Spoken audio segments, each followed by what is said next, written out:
I think they're a side that's coming to their peak at the end of the season.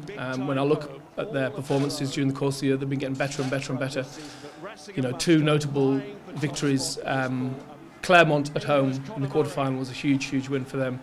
And then obviously then you back that up with beating Munster in the way they did. And I know Munster came back into the game, but the damage that Racing did in the first half.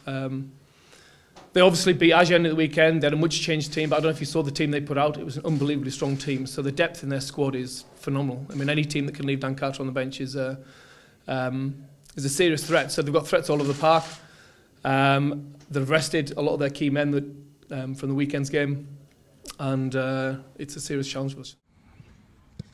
Desperately disappointing for him. You know, he's a champion player, and you know, we've had a couple of those injuries in the club this year. We know how heartbreaking it is for coaches and players alike. But their replacement's very good, and you know, we've got people like Sean O'Brien, Josh van der Fleer, you know, Fergus McFadden, who've just talked about missing out on this game as well. You know, every team has these injuries, but it's the depth of the Racing squad that makes them a threat. So, you know, whoever they bring in is a quality player. Look at the side they played in the semi-final and the side they played against Agen, two completely different teams. And again, it shows the quality of their team that they can bring in someone like him off. And Census Johnson was starting, and they're not even their match day 23. Koko's on the wing. So, you know, we had to earn that right. We had to earn the right to come top of our conference, to not have the playoff game this weekend. And we knew that right from the very start of the season. One of our goals was to win the conference, because when you mapped out the fixtures and when you could look at the way it was going to unfold, if you did reach a Champions Cup final, to get ourselves to be in a position where we could train last week and prepare and then rest this weekend, it's a huge bonus for us, but I think we earned it.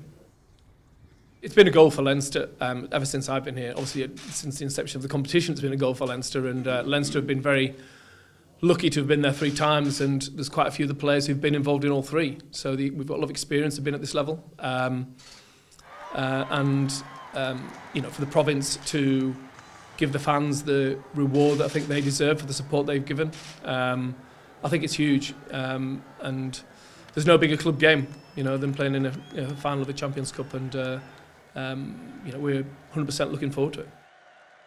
I devote all my time as a coach in thinking about what the threats Racing are going to present, but what are we going to do to cause them problems? And if you get that balance right in the build-up of the week, but ultimately, you know, all our attention comes Thursday, Friday, Saturday should be on what we're going to do, because we know that on our best, defensively we're strong, we've got a good set piece, and in attack we know we can score tries in different ways.